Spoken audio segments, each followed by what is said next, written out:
Karnataka High Court judgment on hijab has come and it has drawn expected reactions from most quarters, but someone who is a voice of reason, Islamic scholar, former minister, Arif Mohammad Khan, and his voice becomes very, very important. He's joining me here, Kerala Governor Arif Mohammad Khan. Sir, have we heard the last word on it yet? This is being seen as a defining judgment. I remember speaking to you when the entire controversy broke, and now how are you viewing this? Would you say that you stand vindicated, particularly when the Karnataka High Court has said that this is not an essential religious practice? I won't like to use the words, oh, my stand has been vindicated. It's not question, it's not a issue between those who were debating the issue. The issue, what was at stake? The future of the young Muslim girls. I am so happy and I welcome the decision because the future of these young Muslim girls who are very competent, who are very talented like their other Indian sisters, now sort of ceiling which some people were seeking to impose on their growth, who were trying to impose restrictions on their career prospects, that has come to naught. Arif साहब, जब आपने पिछली बार जब हमारी आपसे गुफ्तगू हुई थी तो आपने साफ तौर पर कहा था ये कंट्रोवर्सी नहीं, एक लार्जर कंस्पिरेसी है. कंस्पिरेसी आप अभी भी मानते हैं? क्योंकि कर्नाटका हाई कोर्ट ने ये भी कहा है that the issue has been blown out of proportion because it came in the middle of the academic term and there was unseen hands at work to engineer disharmony. Why did this issue become about majority versus minority? It was so clear from the beginning, and I would say that the Karnataka High Court they have pronounced their opinion in a very wise manner. Otherwise, as far as the common man is concerned, that hand is not really unseen. Everybody knows who were the people behind the whole thing. The vested interests, people whose hearts are full of hatred, they are out to create, destabilize whatever opportunity they get. They want to give expression to their deep-rooted hatred, and they want to destabilize the society. They want to create disharmony in the society. Deep-rooted hatred आपने बोला आरिफ साहब, against whom? ये hate किसके तरफ है? ये hate आज मैं ये कह सकता हूं कि जो सरकार भारत में है उसके लिए इतनी गहरी नफरत है कि उस सरकार को अनसेटल करने के लिए, उसको डिस्टर्ब करने के लिए वो कुछ भी करने को तैयार है. आपने अभी कुछ दिन पहले ये कहा है माइनॉरिटीज कमीशन की क्या जरूरत है जब national human rights commission can take care of every Indian. Do you think these commissions tend to be exclusivist? मैंने ये नहीं कहा क्या जरूरत है, मैंने कहा कि ये होना ही सही नहीं है. मैंने ये कहा कि असल में बुनियादी तौर पे ह्यूमन राइट्स कमीशन या वो एजेंसियां जो मानव अधिकारों को सुरक्षित रखने की जिम्मेदारी होती है, उनको ताकत दी जाने की ज़रूरत है. मेरा कॉन्स्टिट्यूशन, अंग्रेज़ों का जो संवैधानिक ढांचा था, वो मेरे अधिकार मुसलमान और हिंदू के नाते देता था. लेकिन आज जो संविधान है वो आपको आपके रिलीजन की बुनियाद पे आपके अधिकारों को सुनिश्चित नहीं करता, आपके नागरिक के अधिकार पे करता है. और हम यूनाइटेड नेशंस का जो डिक्लेरेशन ऑफ ह्यूमन राइट्स है उसके हम ओरिजिनल सिग्नेटरी हैं. हमारे फंडामेंटल राइट्स उसी पर बेस है. Now coming to the hijab controversy, because the controversy around it is not dying down. Now MIM leader Asaduddin Owaisi, talking about the Karnataka High Court's judgment, has said that this judgment has suspended fundamental rights to freedom of religion, culture, freedom of speech and expression. He says that one religion has been targeted and its religious practice banned, that the High Court has forced kids to choose between education and Allah's command. This is an argument that is being made not only by him, by several others. I shall be very grateful to him if he can show me any line from the Quran that only is considered as Allah's command. Let him show one line from the Quran. The problem is not about Allah's command. Problem is that people of like him, they feel that they are Allah. Whatever command they give, that should be followed. At no point of time I have seen him quoting from the Quran that this is the command which has been given by the Quran. I have repeatedly said, I have requested them, I have said I do not want to challenge you, but I shall be grateful to you if you can point out one single line from the Quran or about the command for hijab, or even if you show one line where the term hijab has been used in the context of the dress of a woman. It has not been. So which divine command they are, which Allah's command they are talking about? That is the whole problem. Islam requires its adherents to submit to the will of God. What they are doing, they are projecting their own desires and their own opinions as the divine commands. This cannot be accepted. Okay, and taking that argument a little forward, that what is essentially a practice should be left between God and the believer. The argument is that any devout Muslim should not be told what is essential and what is not essential. No, Islam itself says what is essential. Then how you will not discuss that issue? Islam itself says, it says Arkane Khamsa. These are the essential things. Rest are non-essential. And what are the essential things? First, oral affirmation, kalma. Second, prayer, salat. Third, fasting for a month. Fourth, zakat, charity, almsgiving. Fifth does not apply to everybody, but that is also among the 5 pillars. Only for those who have enough resources to travel, then one-time performance of Hajj. When Islam itself says that these are the essentials, it means everything else is non-essential. There are a set of people who are radicals, who are perhaps hardliners within the community, who are saying clearly that this judgment is an interference with the practice in Islam. What about those who are seen as liberals? Let me give some names. The liberal Muslim voices like Omar Abdullah, Mehbooba Mufti. I only feel sympathy for them in the sense that in their own personal lives, they behave differently. For the common Muslim, this has been, what has happened, I won't like to name, but there are so many prominent so-called Muslim leaders who always refer to Jinnah. Jinnah in his personal life was not a Muslim, but he spoke a language which made him acceptable to the Muslims of India. So whatever we do personally, it's different. But as far as the common Muslim is concerned, we should appeal. They have this deep-seated understanding that Muslims respond only to communal appeals. And in fact, Maulana Azad has also said.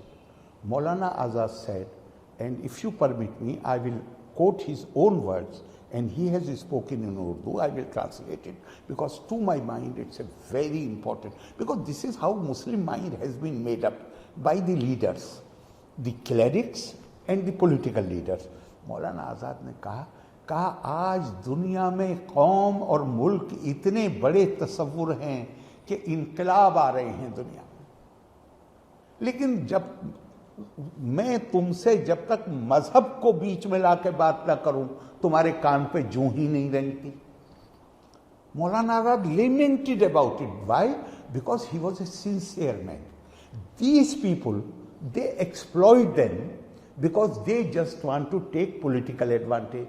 And the other name which you gave, that I find very unfortunate.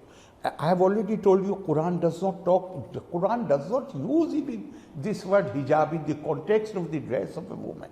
But Muslim law does. It is true that Muslim law does.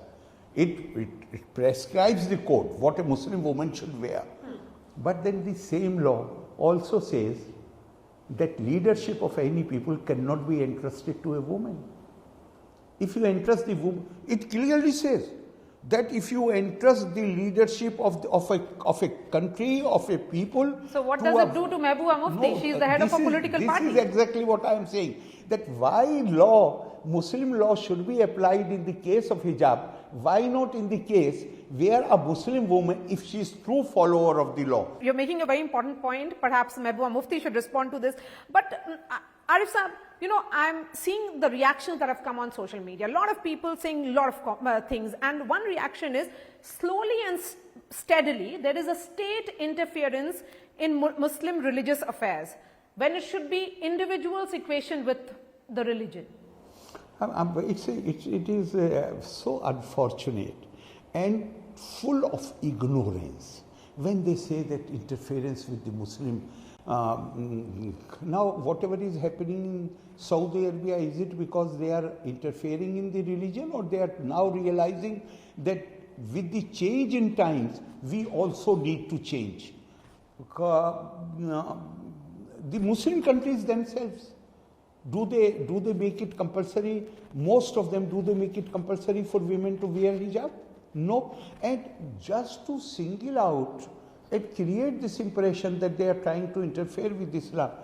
Sati Pirtha, was it many people, did they believe it to be sanctioned by the religion or not? It was abolished. There are so many things, not just Sati Pirtha, so many things which Hindu code bill changed as like untouchability. What Mahatma Gandhi said? Mahatma Gandhi said, I do not believe that untouchability is sanctioned by Shastras. But if you insist that it is sanctioned by the Shastras, then I, to the extent it is sanctioned by the Shastras, I refuse to believe them. People like you, who are voices of reason, are often criticized. Then who is failing the Muslim community, and especially the women? This is nothing new. They have been failing. Don't forget, 1920 we had this Khilafat movement. All the Arab Muslim population was against the Khilafat. The Turks themselves had abolished the Khilafat. But in India, they always make these emotional appeals. Boli Amma Muhammad Ali ki jaan beta Khilafat pe de rahe. And what was the result? Finally, they gave the call, issued a fatwa that now India has become, because of the abolition of Khilafat, India has become Darul Haram. India had nothing to do with Turkey, but India has now become Darul Haram because Britishers are responsible and they are ruling over here. Therefore, it is duty, this is very important, it is duty of every Muslim to migrate from India to some other place. So many people, they bought their home and hearth, and they were innocent people. Following their fatwa, they left the country. They asked where to go. Go to the Afghanistan. We always were under the impression that 30,000 people were killed on the border of India and Afghanistan. But recently a book has come from Pakistan. They have documented the numbers. More than 5 lakh people were killed. And those who had issued the fatwa, they did not travel even from their home to another city. Poor Muslims, they were made victims. Likewise, Pakistan, the movement. What was the argument which was given? Do you know what Jinnah had said? Jinnah had said that to liberate the Muslims of Northwest and Northeast, if Muslims in rest of India are smashed totally, I do not care. Maulana Shabbir Ahmad Usmani made speeches everywhere. In UP and Bihar, people asked the question that Pakistan will not be found here. Then how, I mean, what will be our future? Then he said, India was Darul Islam under the Muslim rule. Britishers took over the government. Now India is going to be a democratic country. India can never be, these are the arguments of Shabbir Ahmad Usmani, very well documented. He said, now there is no hope of India becoming Darul Islam again. But if the Muslims of the rest of the country are ready to make sacrifice, then one part of India can become Darul Islam. How people in UP and Bihar were persuaded to vote for Muslim League. And Jinnah said, if they are smashed totally. So we have always, we have developed this special knack to hurt ourselves. Likewise, Shabano movement, yes. What happened? I totally believe, and anybody would believe, that what the Muslim personal law said in 2017 in their affidavit to the Supreme Court, yes. where they admitted that triple talaq is an innovation. Triple talaq is an evil practice. Triple talaq should go away. And do you think that was desperate attempt because they were trying to be relevant? Whatever may be. I feel that in 1986, instead of saying, as you had used the word, divine command, ye shariat hai, ye Allah ka kanun hai. Instead of saying that, if 1986 they just had this much, what they said in 2017, the country would have been spared of so many troubles. Okay. Arif Saab, we are meeting at a time when elections in 5 states have concluded and the BJP has won decisively and comprehensively. Election after election, one thing that is becoming clear is about the minority vote bank. That the Muslims of India in states such as UP, Bihar, where they almost at a time, several years ago, they had the balance of power, are becoming inconsequential and irrelevant. What will you be telling them? Well, I would say that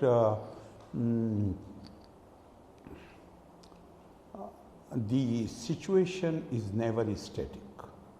Every election, democracy is not merely a process of electing the government. Democracy is also a great source of education. If a small group, you are using the word minority, if generally people come to view that the country is being held ransom by them, then they will, what had made them, you said they were holding the balance of the power. When they will hold the balance of power? If the other society is totally divided. When they felt, this is not what I am saying, this is what has been written by so many people, that after Shahbano, a very strong feeling developed in the country, that a small community, so-called minority, is holding the country to ransom. They are saying that if you will not change the judgment of the Supreme Court, then we will create all the unrest. Then people forgot about their own differences generally to save the country from repetition of any such thing. So their attitude, do you realize you must have been a very small child if you were, I do not know when you were born. 1985, outside Parliament, then these public protests were not held at Jantar Mantar. They were allowed at India Gate. India Gate Muslim Personal Law Board meeting.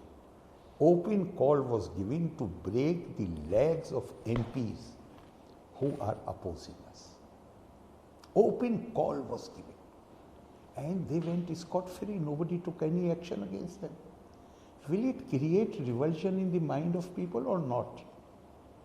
Who is responsible for creating this situation? And situation never remains static. If you are behaving in a particular manner and you do not realize what kind of reaction it will provoke, then I can say, I can only sympathize with you.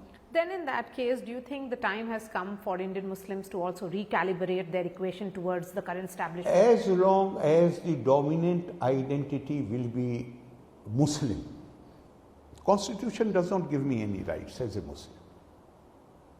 Article 25, right to religion, is not community's right, unlike the British days. It's an individual's right. The word used there is freedom of conscience. In legal terms, conscience concerns the individual. As long as you will keep flaunting this Muslim identity, I am a Muslim, there is no problem. But in public life, I am Indian. I can assert, if I will try to assert my rights as a Muslim, which right has been given by the Constitution to a Hindu or to a Muslim or to a Christian or to a Sikh or to any religious denomination? Hardly any. Because Constitution, even when this euphemism, minority was used, Britishers used Hindu and Muslim, Sikh and Christian. Now our Constitution does not allow that. Constitution, although it talks about the protection of cultural and lingual and religious rights, but not in the context of minority. Everybody is entitled to that. Same thing which has been said under, only Muslims have the education institutions and they are guaranteed by Article 29, 30. The non-Muslims, the so-called majority community, they don't have the educational right. No, everybody has the right. But you were insisting, you are so fond of it, that you want everything to be defined specifically for you. Taking that mindset into consideration and this long history of communal conflict in India, they gave this concession. But fortunately, they did not define in the Constitution who is a minority. Anybody. The UP Brahmins living in, say, Andhra Pradesh, they can claim to be minority. Kashmiris living in UP, they can claim to be minority. The Constitution makers were very conscious that it is not just religion. Any legal, any cultural group, any religious group, he can avail these rights, but you will have to come forward and say that we are minority group. Okay. A Constitution does not define. Look at it from other angle also. How do you feel in my own country? My Constitution gives me full rights as an equal citizen of India, a proud citizen of India. And I'm insisting, no, I'm insisting on my Muslim identity. Then what mindset it will create? I'm lesser than other. Minority means I'm lesser than other. Don't you find it insulting? Okay. That I should live with this feeling? Because politically, the party which is elected, they are majority. The party which loses, they are minority. And this reality can change in the next election. But as far as Muslims are concerned, I am a permanent minority. Permanent minority means I should suffer from an inferiority complex. I refuse to submit to this argument, even in 1980 when I was just 29 years old. And my first interview on this subject was published by Calcutta Magazine, Sunday and Ravivar. And I said I refuse to accept that I am lesser than anybody else. On that note, where you have redefined the word minority and you have certainly told the Muslims of India to understand whether they want to be minority or Indians, I think that is the right note to end this conversation, Arif Saab. Always and always a pleasure to speak to you. Thank you so much for your time. Thank you very much. Thank you.